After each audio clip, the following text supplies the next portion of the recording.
नमस्कार सभी प्यारे बच्चों को, सभी स्टूडेंट्स, सभी व्यूवर्स एंड सभी फॉलोअर्स को गुड इवनिंग, नमस्कार, राम राम, जय भारत, जय हिंद। जैसा कि आप सभी को विदित है कि अभी जैसा आप लोगों को बोर्ड के ऊपर नजर आ रहा होगा, राजस्थान का भूगोल पिछले कुछ दिनों से ही जैसा हम लोग सुनते आ रहे हैं कि राजस्थान का जो भूगोल है वो एकदम से बिल्कुल से चेंज हो चुका है। और बिल्कुल एकदम सही बात है प्यारे दोस्तों, राजस्थान की ज्योग्राफी है जो इसमें अपने को बहुत सारे चेंजेस देखने को मिलेंगे। ऐसा चेंजेस नहीं है कि क्षेत्रफल राजस्थान का ज्यादा हो गया, कम हो गया, वो कुछ भी ऐसा नहीं है। बट जो राजस्थान को लेकर जो हमारे पास आंकड़े, रिवर्स, नदी, नाले, झील, पर्वत, पहाड़ियां, ये सारे के सारे अब जो है एकदम से अपने को चेंज देखने को मिलेंगे। कौन सी नदी किस क्षेत्र में बह रही थी, कौन सा माउंटेन, कौन सी झील, ये कहां पर था, ये लगभग बहुत सारा चेंज हो चुका है। और चेंज होने के पीछे सबसे बड़ा कारण है कि पिछले थोड़े दिनों में गहलोत सरकार ने जो राजस्थान में एक डिस्ट्रिक्ट मेकिंग को लेकर एक भूचाल सा मचा दिया था। और इसी डिस्ट्रिक्ट मेकिंग के आधार पर राजस्थान के भूगोल में जो चेंज हुआ और जितने भी आज तक हम लोग जो राजस्थान की ज्योग्राफी पढ़ते हुए आ रहे थे, उस ज्योग्राफी में अब हमारे को बहुत कुछ चेंजेस तो देखने को मिलेंगे। उन्हीं को अपन अच्छे से स्टडी करते रहेंगे। तो जितना भी हमने पीछे पढ़ रखा था उन सब को एक बार नए सिरे से हमें पढ़ना पड़ेगा। जिन लोगों ने बहुत अच्छे से प्रिपरेशन कर रखी थी, तैयारी कर रखी थी, अब उन लोगों को एक बार फिर से राजस्थान की ज्योग्राफी को अच्छे से पढ़ना पड़ेगा। और इसी क्रम में हमारा प्रयास एक सतत, रेगुलर, कंटिन्यू, एक हम लोग जो है सस्टेनेबल, कंटिन्यू ढंग से हम लोग इस चीज को जो है वो आगे फॉलो करते रहेंगे। जैसा आप लोगों को पता है कि हमारी रोज क्लासें जो है हर रोज यूट्यूब पर हमारी क्लास जो वो कभी कभार लाइव भी होती है। और इस समय तो हमारी क्लास, हम लोग कह सकते हैं कि हमारी क्लास रेगुलर रहती है।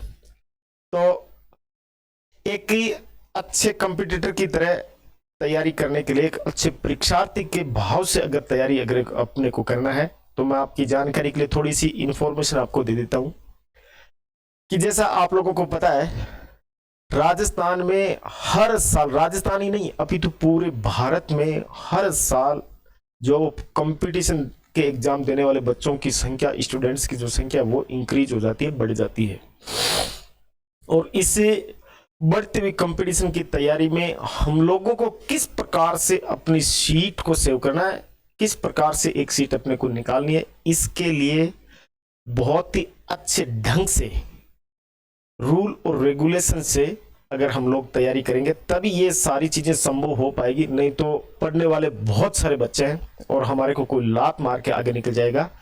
इसके पीछे सबसे बड़ा कारण यही है कि ऐसा नहीं है कि सब पढ़ते नहीं, पढ़ते सब है, लेकिन एक पढ़ने का तरीका, किस वे में अपने को पढ़ना है, ये सारी चीजें आप लोगों को अच्छे से मैनेज आप लोगों को करना पड़ता है। और जैसे बहुत सारी बुक्स, बहुत सारे यूट्यूबर्स, बहुत सारे यूट्यूब के चैनल, बहुत सारे बड़ी से बड़ी कोचिंग संस्थाएं आप लोगों को ये सारा मैटर प्रोवाइड करवा देती है। बट हमें क्या पढ़ना है और क्या नहीं पढ़ना है, इन दोनों में से एक चीज को अगर अपने को चूज करना हो तो मायने ये रखता है कि हमें क्या नहीं पढ़ना है। क्या पढ़ना है ये समझ में आ गई और क्या नहीं पढ़ना है ये समझ में आ गया, तो हम लोग कह सकते हैं कि हमारा कंपटीशन इतना आसान नहीं है।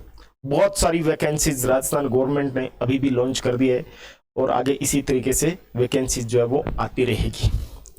तो मेरा नाम परमजीत मुंदड़ा, मैं फ्रॉम सीकर, मैं रूबीटीएम यूट्यूब चैनल के माध्यम से आप लोगों के सामने हर रोज लगभग 6 से 7 से 8 बजे के बीच में हमेशा रूबरू होता रहूंगा और ये सारी इंफॉर्मेशन आपको देता रहूंगा। बट आज आप लोगों को इस चीज का कंपैरिजन करना है कि हमें क्या पढ़ना है, कैसे पढ़ें, ताकि हमें ज्यादा वाइड ने जाकर अकॉर्डिंग टू कंपटीशन हम लोग पढ़ें, ताकि हमारी ज्यादा मेहनत जो है वो हमें नहीं करनी पड़े। जैसा आप लोग जानते हैं सब, एक होता है हार्ड वर्क और एक होता है स्मार्ट वर्क। हार्ड वर्क और स्मार्ट वर्क में अगर आप जिस दिन डिफरेंस कर पाए तो समझ लीजिए कि आप लोग मेहनत की कगार पर हैं। एक गधा होता है और एक घोड़ा होता है। गधा और घोड़े में से अगर आप लोग तुलना कर पाएंगे तो गधा हार्ड वर्क बहुत ज्यादा करता है लेकिन उसको इनपुट कुछ भी नहीं मिलता। सेम इसी प्रकार से घोड़ा हार्डवर्क कम करता है लेकिन उसकी इज्जत, उसकी वैल्यू बहुत ज्यादा होती है। स्मार्ट वर्क किस प्रकार से करना है, वो ही सेम तरीका अपनाना है। स्मार्ट स्टडी आज के इस बदलते दौर में वो चीजें नहीं है कि हम लोग रट्टाफिकेशन मार के किसी कंपटीशन को फाइट कर सकते हैं। ऐसा कतिपय संभव हो ही नहीं सकता और ना ही संभव कर पाया कोई। हाँ, एक दौर था, एक जमाना था जिसमें लोग बाग थोड़ा बहुत पढ़ाई करके भी निकल जाते थे लेकिन वो दौर बीत चुका। अब कंपटीशन का दौर है। यहाँ हर एक स्टूडेंट जो है डीप जाकर बहुत अच्छी तरीके से गहन अध्ययन करता है लेकिन गहन अध्ययन रात दिन पढ़ने से कुछ नहीं होता है। पूरे दिन अगर आप पढ़ते हो तो उससे कोई सेंस नहीं निकलने वाला है। हाँ, वही मैंने जैसे अभी थोड़ी देर पहले आपको बताया, हार्डवर्क और स्मार्ट वर्क। एक स्टूडेंट वो होता है जो पूरे दिन किताब के अंदर मुंह डाले रखता है लेकिन फिर भी उसका सिलेक्शन नहीं होता, और एक स्टूडेंट वो होता है जो चंद घंटे पढ़ाई करके भी अपना सिलेक्शन निकाल लेता है। तो वो एक स्मार्ट वर्क करता है।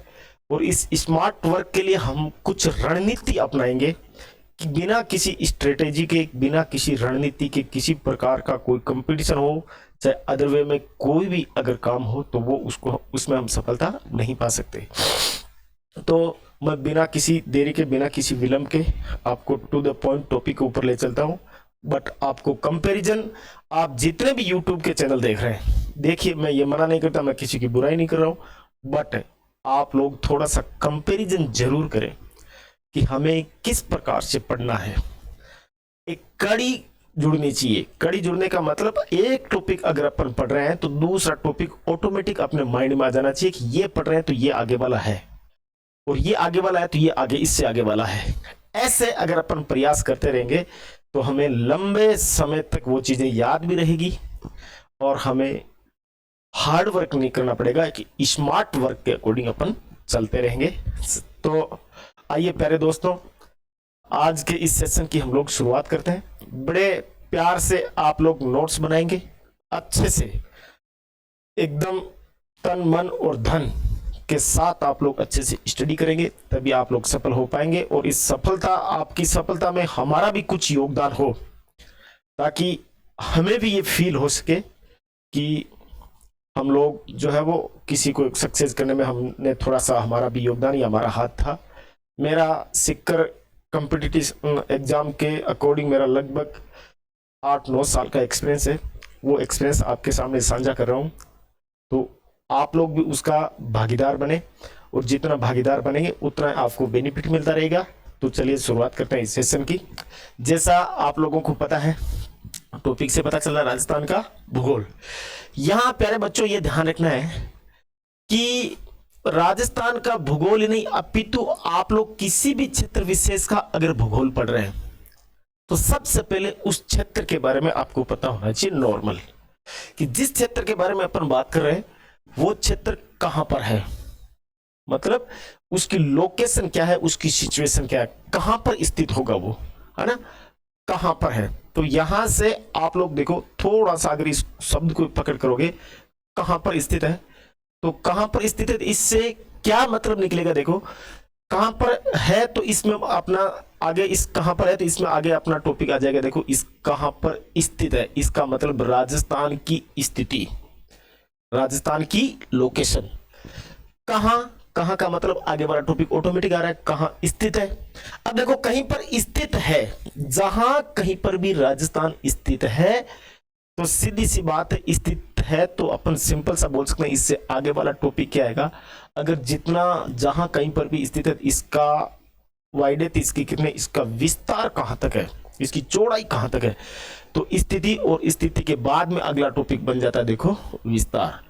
तो हम लोग सिंपल सा कह सकते हैं कि राजस्थान की, यहां पर अपने सामने टॉपिक निकल कर आया, राजस्थान कहां स्थित है, तो स्थिति और विस्तार का। कहां, कहां के बाद में आगे देखो आप, कहां स्थित है और जहां कहीं पर भी स्थित है इसका एक्सटेंशन यानी कि इसका विस्तार कहां तक है, ये सारी चीजें अपने सामने निकल कर आई। तो इसका मतलब अपना टॉपिक अपने से क्या उम्मीद करता है कि हम सबसे पहले पढ़ेंगे राजस्थान की स्थिति और विस्तार। तो इसी टॉपिक को आगे अगर अपन जैसे ही शुरू करेंगे तो यहां मैं आपको सिंपल वर्डों में बता देता हूं। देखो यहां पर अपना टॉपिक क्या शुरू हो जाएगा, तो अपना यहां पर टॉपिक शुरू हो जाएगा राजस्थान की स्थिति और विस्तार। तो इसी कड़ी में आगे अपन सिंपल सी बातें पढ़ेंगे देखो, और आराम से ये सारी चीजें समझ में आएगी, राजस्थान की स्थिति और विस्तार। अब देखो राजस्थान की स्थिति और विस्तार, तो इसके लिए आप लोगों को मैं एक छोटा सा हिंट देना चाहूंगा ताकि आप लोग अच्छे से समझ जाएं। क्या है देखो,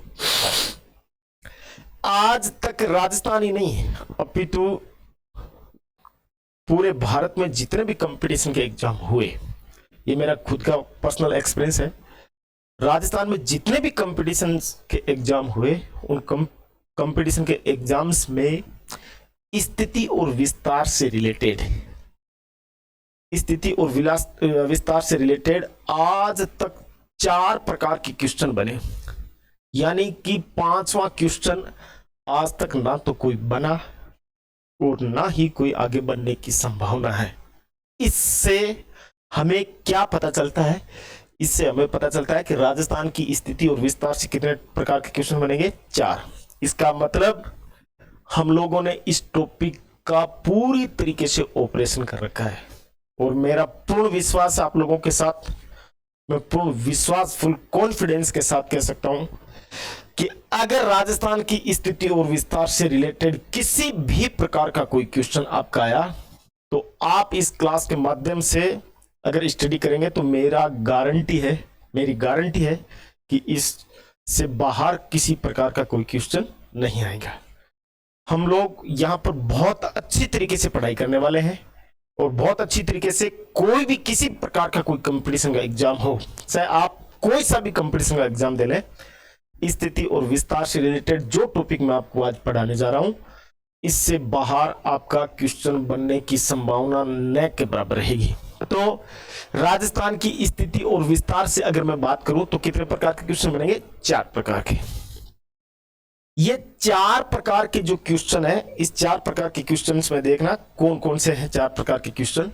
राजस्थान ही नहीं है, आप चाहे भारत का या भारत ही नहीं अपितु विश्व के किसी भी कंट्री का अगर स्थिति और विस्तार वाला टॉपिक देख रहे हैं तो इसमें कितने प्रकार के क्वेश्चन होंगे, 4। देखो कैसे।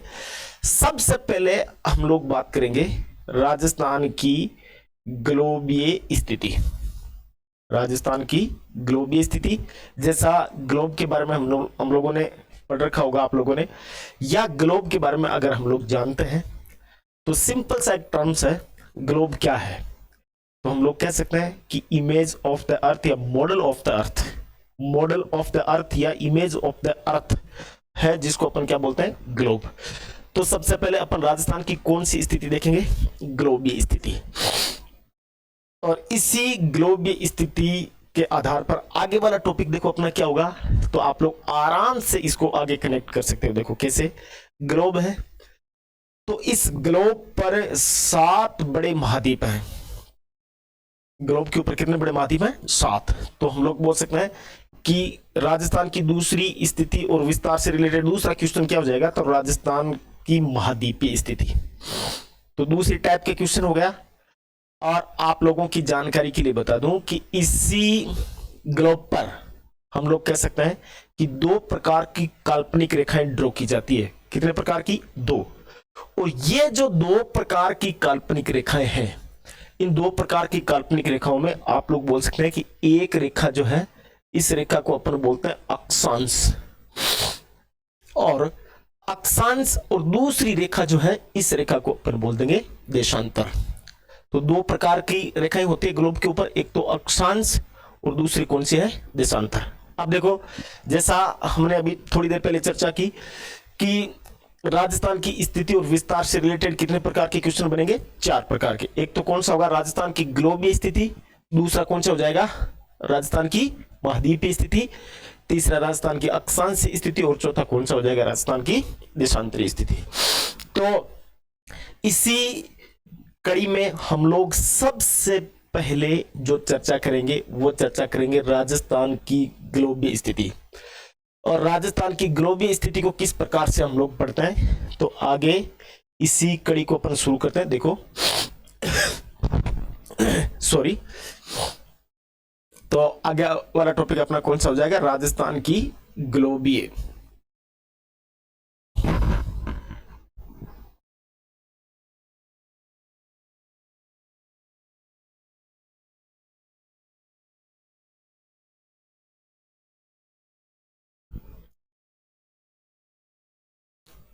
राजस्थान की ग्लोबीय स्थिति।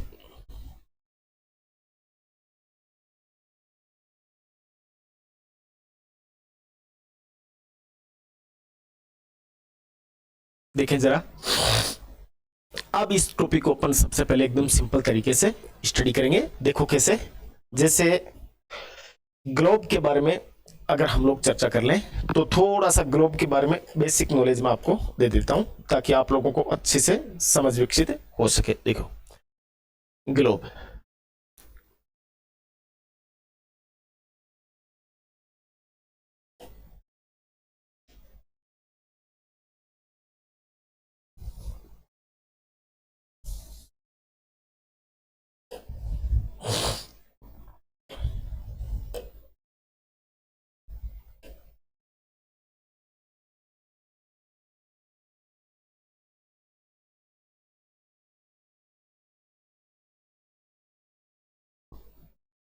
ध्यान देना है ना। देखो इस ग्लोब की अगर हम लोग जैसे ही चर्चा करेंगे तो इस ग्लोब पर हमें थोड़ा सा बेसिक तरीके से इस ग्लोब को समझना है, फिर आगे चलेंगे अपन। देखो कैसे, जैसे अगर हम लोग चर्चा कर रहे हैं कि इस ग्लोब के ऊपर, जैसे मैंने आपको पहले बताया था कि दो प्रकार की काल्पनिक रेखाएं खींची जाती है, और दो प्रकार की काल्पनिक रेखाएं जो होती है उनमें सबसे पहले अगर अपन बात करें तो नंबर 1 पर जिस रेखा की अगर अपन बात कर रहे हैं वो कौन सी रेखा है, तो उस रेखा को अपन देखेंगे तो ये होती है, देखो अक्षांश रेखा।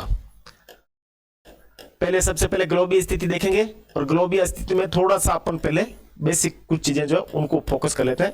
सबसे पहले एक तो कौन सी हो जाएगी, अक्षांश रेखा, और दूसरी जो रेखा होगी उस रेखा को अपन बोल देते हैं देशांतर रेखा।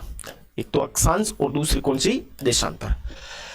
अब सिंपल सा यहां पर ध्यान रखना है, देखो अक्षांश रेखा का अपने को यहां अंग्रेजी वाला वर्ड अगर हमने याद रख लिया तो लाइफ टाइम तक मेरा ऐसा मानना है कि आप लोग भूलेंगे नहीं।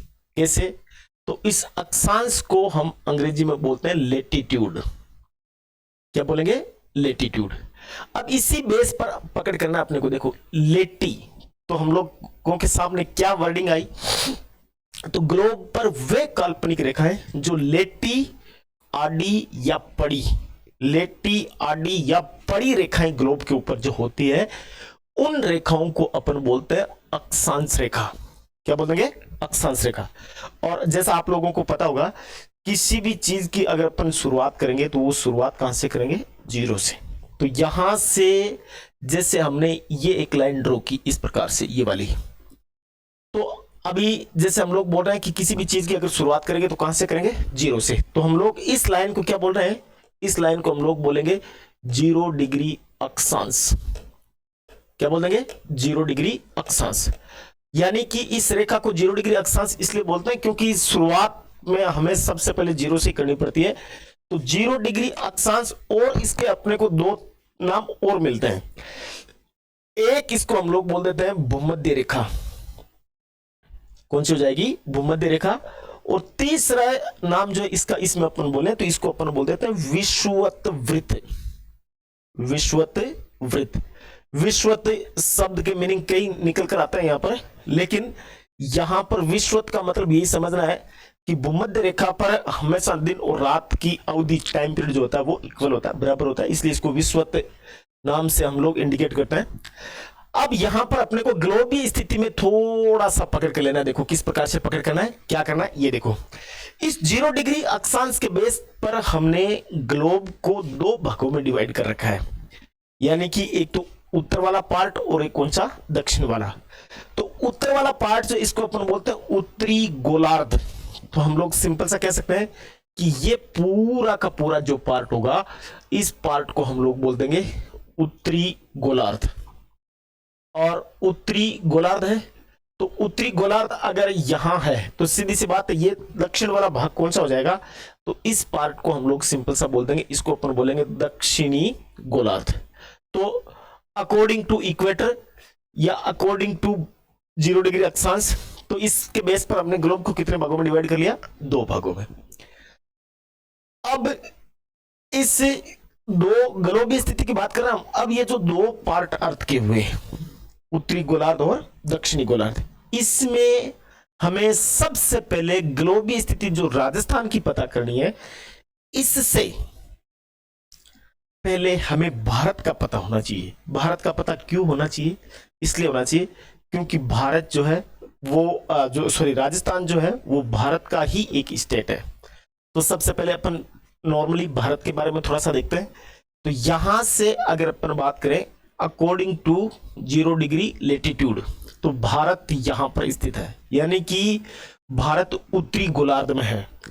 अगर भारत उत्तरी गोलार्ध में है तो सीधी सी बात है राजस्थान भी कौन से गोलार्ध में होगा, उत्तरी गोलार्ध में। किसके बेस पर, 0 डिग्री अक्षांश के बेस पर या इक्वेटर के बेस पर। भूमध्य रेखा, विषुववृत्त, ग्रेट सर्किल या 0 डिग्री लेटीट्यूड के बेस पर सॉरी, तो हम लोग बोल सकते हैं भारत और राजस्थान दोनों कौन से गोलार्ध में होंगे, उत्तरी गोलार्ध में। सेम एज सेम यहां से पकड़ करना अपने को। ये कौन सी लाइन है, देशांतर। इस देशांतर की अगर हम चर्चा करें तो देशांतर का जैसे जिक्र किया जाता है तो इसको हम लोग अंग्रेजी वाले वर्ड में बोल देते हैं लॉन्गिट्यूड, और यहां से ये वर्ड पकड़ कर लेना है लॉन्ग। लॉन्ग का मतलब क्या हो जाएगा, लंबा। तो सिंपल सी बात है, ग्लोब पर लंबाई में जो लाइंस ड्रॉ की जाएगी, जो रेखाएं खींची जाएगी, उन सभी रेखाओं को अपन कौन सी रेखाएं बोल देंगे, देशांतर। तो सेम वही अपने को प्रोसेस, वापस वही प्रोसेस अपनानी है। तो इसमें इस प्रकार से आप लोगों को समझ लेना है। देखो, तो यहां से हमने एक लाइन और ड्रॉ की, ये वाली ऐसे। तो यहां आप लोग सिंपल सा कह सकते हो कि ये जो लाइन है, इस लाइन को अपन क्या बोलेंगे, जैसे इसको 0 डिग्री अक्षांश बोल रहे थे तो इसको अपन क्या बोलेंगे, 0 डिग्री देशांतर, 0 डिग्री लॉन्गिट्यूड। अब देखो यहां पर पकड़ करना है क्या, जैसे 0 डिग्री अक्षांश के बेस पर हमने ग्लोब को 2 भागों में डिवाइड किया था, सेम उसी प्रकार से 0 डिग्री देशांतर के आधार पर हमने ग्लोब को फिर से कितने भागों में डिवाइड कर रखा है, 2 पार्ट्स में। तो जैसे ये इस 0 डिग्री अक्षांश के उत्तर वाला भाग उत्तरी गोलार्ध था, ये दक्षिणी गोलार्ध था, सेम एज सेम। इसी प्रकार से यहां अगर अपन बात करें तो इस 0 डिग्री देशांतर के ये वाला जो पार्ट है, इस पार्ट को अपन बोल देंगे पूर्वी गोलार्ध। पूर्वी गोलार्ध, ईस्टर्न हेमिस्फीयर, ये पूर्वी गोलार्ध हो गया। तो सेम इसी प्रकार से यहां पर भी थोड़ा सा ध्यान रखना अपने को, ये हो गया आपका कौन सा, पश्चिमी गोलार्ध। तो एक तो पूर्वी गोलार्ध और दूसरा कौन सा हो गया, पश्चिमी गोलार्ध। अब थोड़ा सा आप लोग ध्यान दीजिए कि टोटल गोलार्ध कितने हुए, टोटल गोलार्ध कितने हुए। तो एक तो उत्तरी गोलार्ध हो गया, एक दक्षिणी, एक पूर्वी और एक पश्चिमी। टोटल गोलार्ध कितने हो गए, 4। और यहीं से अपनी बनेगी कौन सी स्थिति, ग्लोबीय स्थिति। जैसा अभी हमने बात किया था कि यहां, जैसे अभी हमने भारत के बारे में चर्चा की थी, भारत और राजस्थान उत्तरी गोलार्ध में है ना। इसी प्रकार से इस 0 डिग्री देशांतर के आधार पर भारत देखो कौन से गोलार्ध में आ रहा है, ईस्टर्न में, यानी कि पूर्वी गोलार्ध में। तो हम लोग कह सकते हैं कि भारत और राजस्थान दोनों के दोनों उत्तरी और पूर्वी गोलार्ध में स्थित है। तो मैं मैं आशा करता हूं आपसे कि ग्लोबीय स्थिति में आप लोगों को यह पता चला होगा कि भारत और राजस्थान, क्योंकि राजस्थान भारत का एक पार्ट है ना, राजस्थान भारत के उत्तर पश्चिम दिशा में सिचुएटेड स्थित है। तो यहां हम लोग कह सकते हैं कि राजस्थान और भारत दोनों के दोनों उत्तरी पूर्वी गोलार्ध में स्थित है। बट यहीं पर अपनी कहानी समाप्त नहीं होती है ग्लोबीय स्थिति को लेकर, और कुछ इसके बारे में समझ रहे हैं। तो और कुछ क्या समझेंगे, समझना पड़ेगा। देखो कैसे, यहां से हम लोग थोड़ा सा एक अलग से अकॉर्डिंग टू कंपटीशन, क्योंकि कंपटीशन की दुनिया है, इसमें किसी भी टाइप का क्वेश्चन आप लोगों से पूछा जा सकता है। तो देखो किस प्रकार के क्वेश्चन बन सकते हैं, ये ध्यान देना। देखो देखो जैसे ये डायरेक्शन जो है, इस डायरेक्शन को हम लोग बोलते हैं नॉर्थ, ये नॉर्थ डायरेक्शन हो गई। और यहां ये वाली डायरेक्शन जो हुई वो कौन सी हुई, साउथ, उत्तर और दक्षिण। आफ्टर देन ये कौन सी हो गई, ईस्ट, पूर्वी। और ये कौन सी हो गई, वेस्ट यानी कि पश्चिमी। अब आप लोग थोड़ा सा मेंशन करें, थोड़ा सा बोर्ड के ऊपर ध्यान रखकर इसको समझने की कोशिश करें।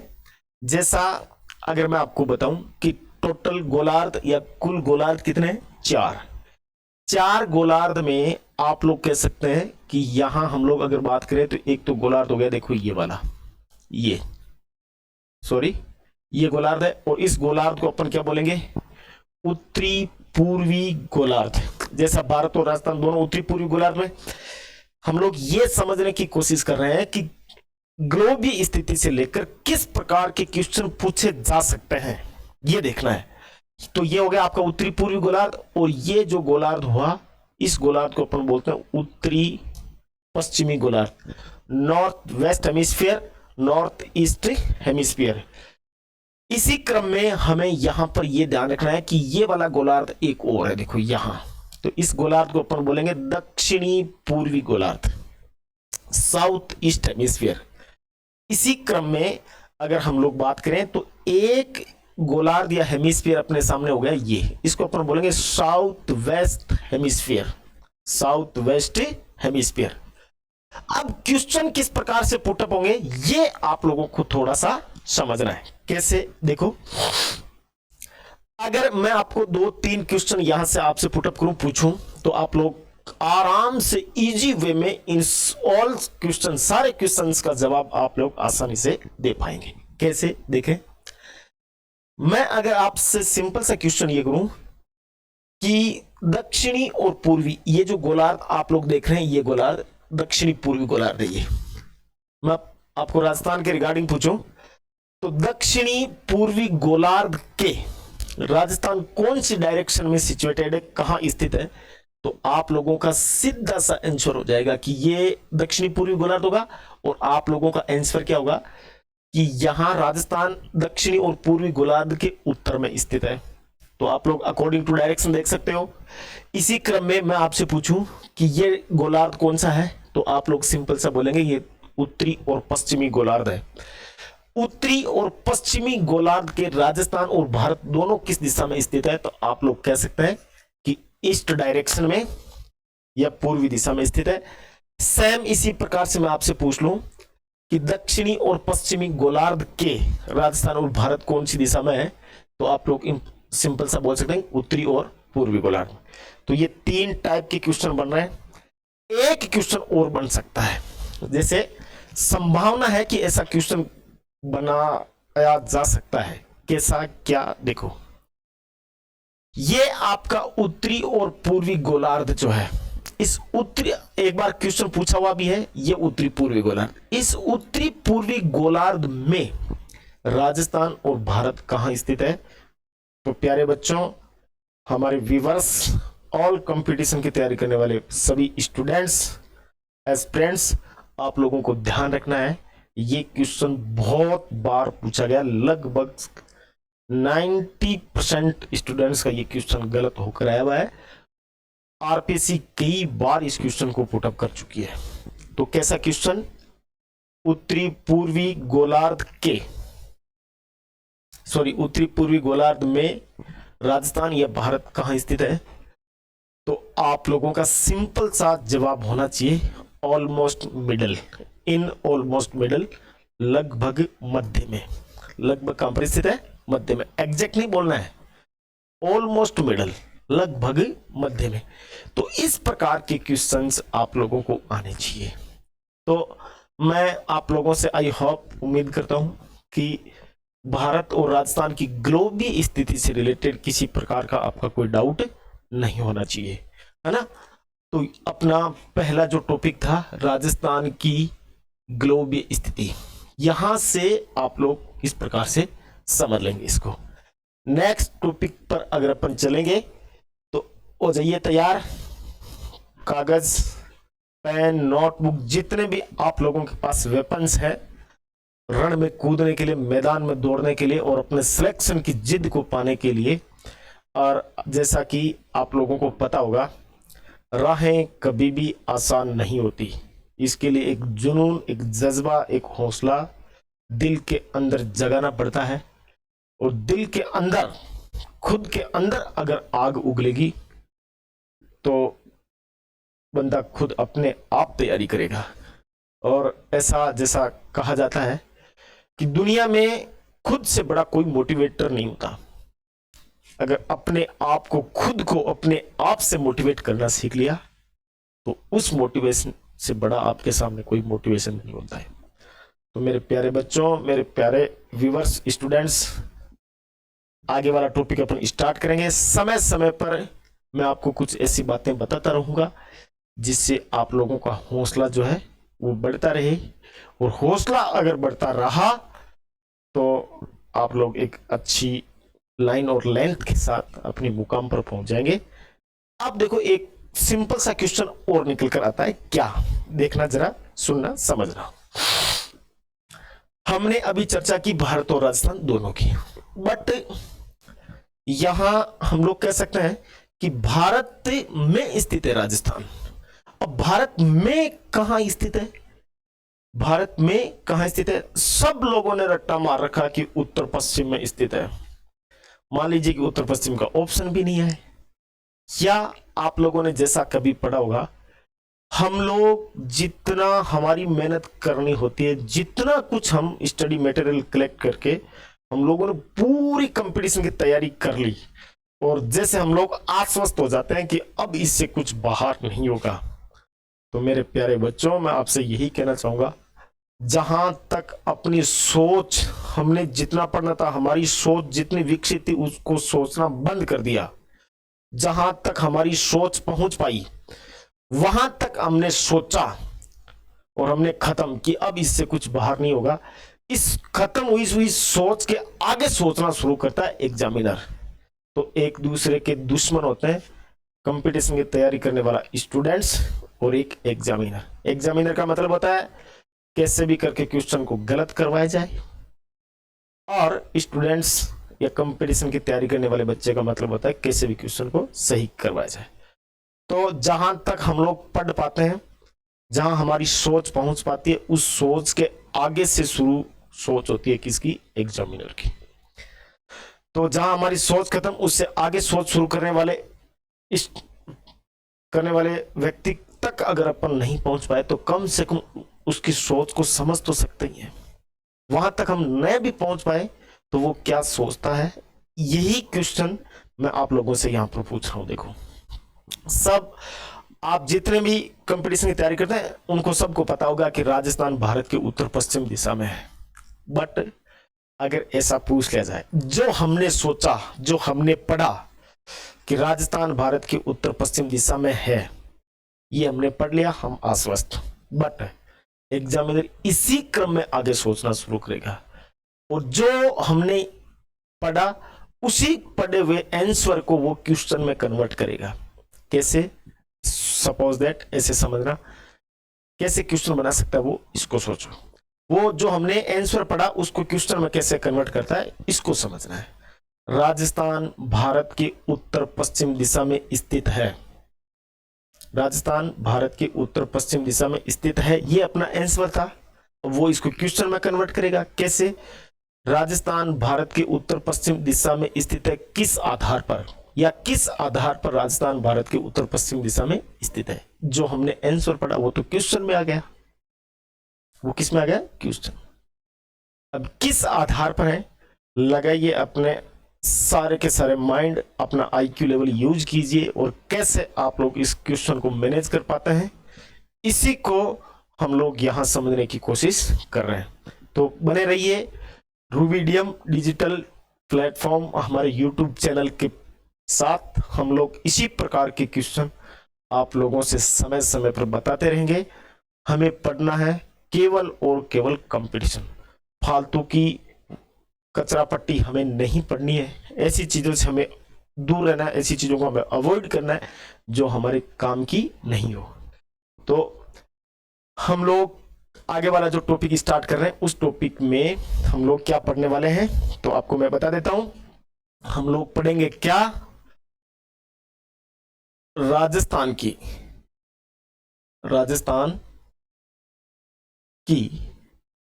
स्थिति, राजस्थान की स्थिति। और राजस्थान की स्थिति हम लोग पढ़ेंगे कहां, तो सिंपल सा अपन लोग सकते हैं भारत में। राजस्थान की स्थिति भारत में। तो प्यारे बच्चों ध्यान देना, राजस्थान की स्थिति कहां पर पढ़ने वाले हम लोग, भारत में, है ना। तो इसी टॉपिक को हम लोग किस प्रकार से सोल्व कर पाते हैं ये चीज आप लोगों को समझना है। और ऐसा नहीं है, हम लोग इसको अकॉर्डिंग टू मैप पढ़ेंगे अच्छे से, है ना। और अकॉर्डिंग टू मैप अगर पढ़ेंगे तो बिल्कुल इजी वे में अपने को समझ में आएगा। देखो कैसे, भारत के मैप के अनुसार पढ़ेंगे, देखना कैसे।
अब इसको अपने को अच्छे से पकड़ना है थोड़ा सा, और एकदम थोड़ा सा मैं इसको वाइड कर देता हूं ताकि आपको आराम से समझ में आए। देखो कैसे हमारा जो टॉपिक रहेगा वो क्या रहेगा, भारत में राजस्थान की स्थिति।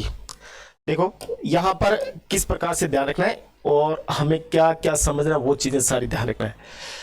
तो यहां आप लोगों को यह पता होना ही चाहिए कि भारत नहीं अपितु सॉरी राजस्थान ही नहीं अपितु राजस्थान के जितने भी राज्य और भारत के जितने भी पड़ोसी देश है, भारत के जितने भी राज्य और भारत के जितने भी पड़ोसी देश हैं वो अकॉर्डिंग टू इंडिया यानी कि भारत के कौन सी दिशा में स्थित होंगे, इस चीज के ऊपर अपन चर्चा करेंगे। राजस्थान का तो साथ साथ में हो ही जाएगा, बट अदरवाइज और भी जितने भारत के राज्य हैं उनके बारे में और भारत के पड़ोसी देश हैं उनके बारे में भी अपन चर्चा करेंगे।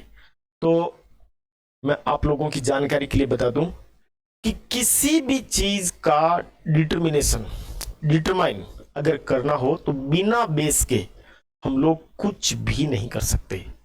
अब यहां पर किस चीज का निर्धारण करना है अपने को, तो यहां पर सिंपल सा कह सकते हैं अपन डायरेक्शन का निर्धारण करना है। राजस्थान के जितने भारत के जितने भी राज्य हैं उन सब की दिशा के बारे में अपने को सोचना है कि कौन सा राज्य भारत के किस डायरेक्शन में सिचुएटेड होगा।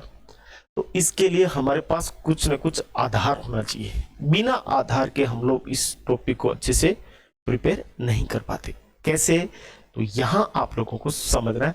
तो बने रहिए हमारे साथ ऐसे क्वेश्चनों के लिए। जो मेरा जहां तक मानना है, आप लोग जितने भी YouTube चैनल देख रहे हैं, जहां कहीं से भी आप लोगों ने ऑनलाइन कोर्स ले रखा है, उसमें ये चीजें बहुत कम देखने को मिलेगी आपको। तो चलिए आगे चलते हैं। देखो जैसे अभी थोड़े दिनों पहले एक एग्जाम हुआ था, मेरे को याद नहीं आ रहा कौन सा एग्जाम हुआ था, उसी में ये क्वेश्चन था। और क्या क्वेश्चन था मैं लास्ट में आपको बता रहा हूं। देखो कैसे, यहां अगर हम लोग इसके ऊपर चर्चा कर लें तो देखो भारत का, यहां आप लोगों ने देखा होगा कि यहां पर एक स्टेट है भारत का, इसको अपन बोलते हैं महाराष्ट्र, है ना। महाराष्ट्र के बाद में यहां अगर अपन चर्चा करें महाराष्ट्र का ही एक यहां पर शहर है और इस शहर को अपन बोलते हैं नागपुर। नागपुर को भारत का 0 माइल स्टोन बोला जाता है। ध्यान रखना, नोटिस करना इस चीज को, भारत का 0 माइल स्टोन जो है वो किसको बोला जाता है? नागपुर को। इट मीन्स सिंपल सी बात यह है कि भारत का मिड पॉइंट या सेंटर पॉइंट या मध्य बिंदु भारत का अगर कोई सा है तो वो कौन सा है? नागपुर है। तो इस नागपुर के बारे में मैं आपको बताऊं तो नागपुर भारत का जैसे मध्य बिंदु है, अर्थात भारत के ठीक मिडल में स्थित है।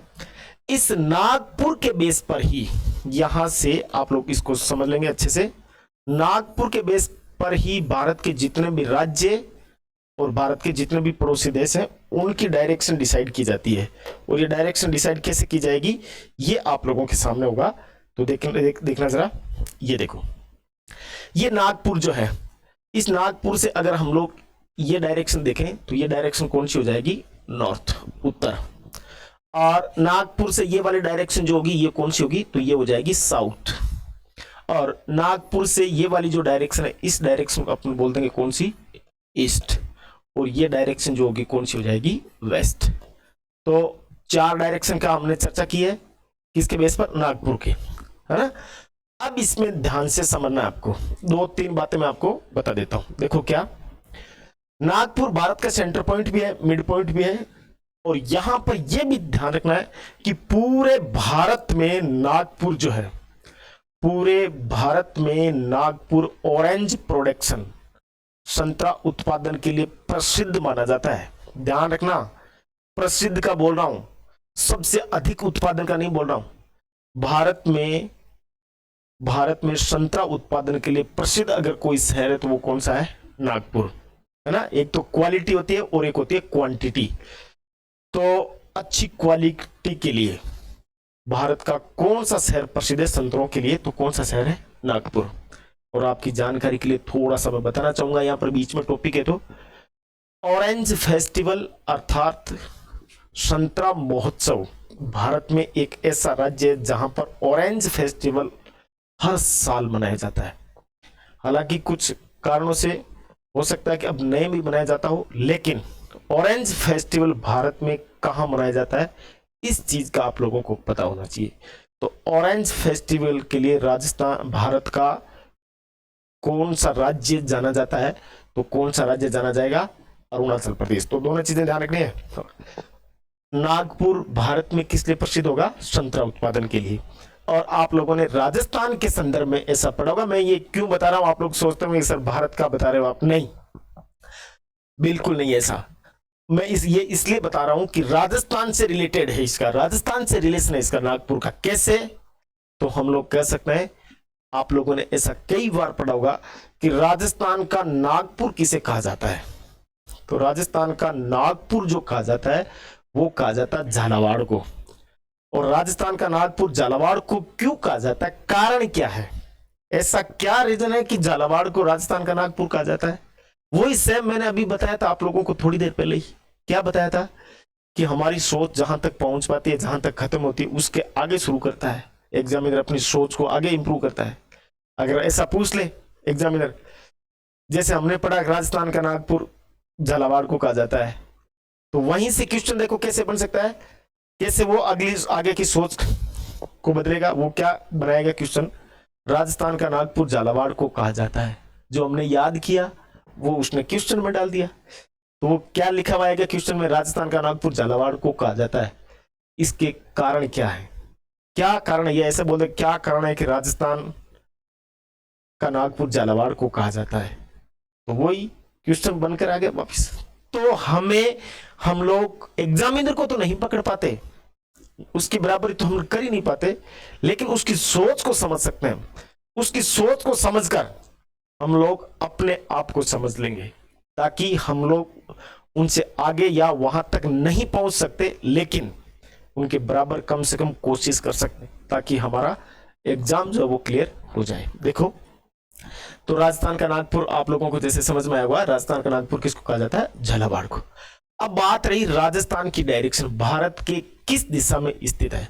जैसा आप लोगों को मैंने अभी ऊपर हेडिंग डाली थी, इसमें आप लोगों को पता होगा, देखो यहाँ राजस्थान की स्थिति भारत में राजस्थान कहां पर स्थित है, तो ये चीज आप लोगों को यहां पर थोड़ा सा देख लेना है। देखो किस प्रकार से यहां थोड़ा सा अपने को पकड़ करना है।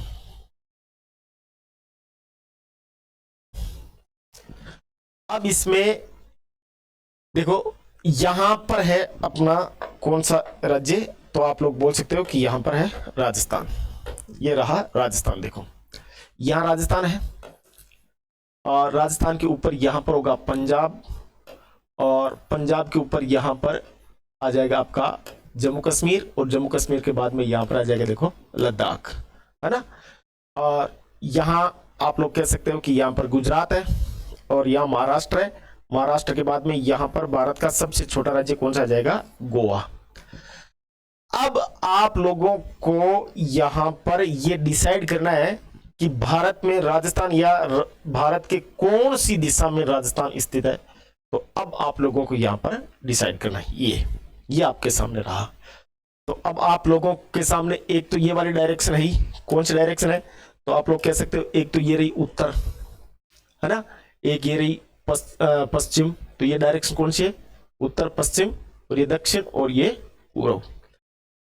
तो राजस्थान की अगर अपन बात करें तो राजस्थान की सीमा इधर लगती है पंजाब से, यहां तक। पंजाब के बाद में इधर हरियाणा से लगती है, और हरियाणा के बाद में इधर अगर अपन बात करें तो एमपी से लगती है, और एमपी के बाद में राजस्थान की सीमा लगती है इधर गुजरात से। तो यहां ये इस प्रकार से राजस्थान है, देखो यहां पर लोकेटेड है राजस्थान। तो आप लोग इस प्रकार से अगर देखेंगे तो यहां राजस्थान है। तो कौन सी डायरेक्शन निकल कर आ रही है, तो आप लोगों के सामने ये जो डायरेक्शन निकल कर आ रही है कौन सी डायरेक्शन है, तो उत्तर में है क्या, बिल्कुल नहीं कह सकते हम लोग। पश्चिम में है क्या, बिल्कुल नहीं कह सकते हम लोग। तो हम लोग कह सकते हैं कि उत्तर और पश्चिम में ये वाली जो डायरेक्शन निकल रही है, ये इस डायरेक्शन को हम लोग बोलेंगे उत्तर और पश्चिम। तो हम लोगों का क्वेश्चन क्या था कि राजस्थान भारत के उत्तर पश्चिम दिशा में स्थित है, किस आधार पर, तो किस आधार पर है, तो नागपुर के आधार पर। किसके आधार पर है, नागपुर। अब चाहे आपसे इस नागपुर के बेस पर आपसे भारत के किसी भी राज्य की डायरेक्शन दिशा अगर पूछ ले, तो आप लोग इजी वे में बता सकते हो। जैसे मैं आपको बताता हूं, देखो आप खुद ही बता पाएंगे मैं क्या। देखो यहां ये जो राज्य है भारत का, ये राज्य सिक्किम, भारत का दूसरा सबसे छोटा राज्य है अकॉर्डिंग टू एरिया। अब सिक्किम की आपसे पूछे सिक्किम भारत के किस दिशा में स्थित है, तो ये डायरेक्शन निकल के आ गई आपकी, ये वाली कौन सी दिशा हो गई, उत्तर पूर्व। कौन सी हो गई, उत्तर पूर्व, है ना। अब इसी प्रकार से मैं आपसे बोल दूं कि यहां पर अरुणाचल प्रदेश है, तो अरुणाचल प्रदेश भारत के कौन सी डायरेक्शन में है, तो ये देखो यहां तक, तो ये तो आ रही है पूर्व, तो यहीं से निकलेगी ये डायरेक्शन, देखो ये वाली, तो कौन सी दिशा हो गई, उत्तर पूर्व। मैं आपसे बोल दूं कि यहां पर उत्तराखंड है, तो बताइए कि उत्तराखंड भारत के कौन सी दिशा में स्थित है, तो उत्तराखंड भारत के कौन सी दिशा में हो जाएगा, तो उत्तर में, है ना। मैं आपसे बोल दूं ऐसे, जैसे साउथ वाले एक दो स्टेट की अगर हम बात करें, तो यहां गोवा है या महाराष्ट्र है, और इसी में आप लोगों से मैं से बोल दूं कि ये रहा आपका तमिलनाडु। तो तमिलनाडु भारत के कौन सी दिशा में होगा, दक्षिण में। इसमें आप लोग यहां बोल सकते हैं कि यहां से लेकर ये पश्चिम बंगाल है यहां तक, तो पश्चिम बंगाल कहां पर स्थित होगा, पूर्व में। कौन सी में हो जाएगा, पूर्व में। अगर मैं बोल दूं कि यहां पर है ओडिशा, ओडिशा भारत के कौन सी दिशा में हो जाएगा, तो आप बोल देंगे दक्षिण और पूर्व में। इसी प्रकार के कंपटीशन के एग्जाम को ध्यान रखना है। तो आई होप, मैं उम्मीद करता हूं कि आप लोगों को बहुत अच्छी तरीके से ये चीजें समझ में आई होगी। इसी प्रकार की इंफॉर्मेशन, इसी प्रकार का स्टडी मटेरियल आप लोगों को हर रोज मिलता रहेगा।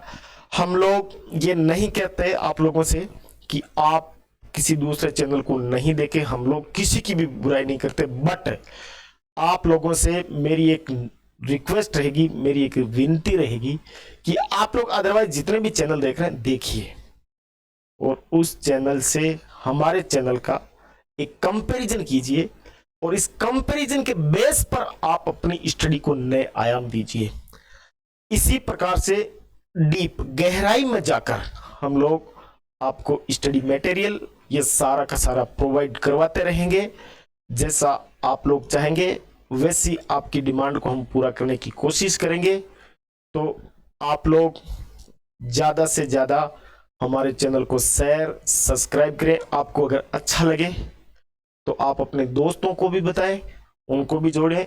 जितना आप लोग हमारे ऊपर ट्रस्ट कर पाएंगे, हमारा हौसला बढ़ा पाएंगे, हम लोग उतना ही ज्यादा आप लोगों के लिए हेल्पफुल बनते रहेंगे। तो आई होप आप लोगों को आज मैंने जो दो चैप्टर आपको बताए हैं वो दोनों समझ में आए होंगे। तो आज के लिए धन्यवाद। जय हिंद, जय भारत, नमस्कार।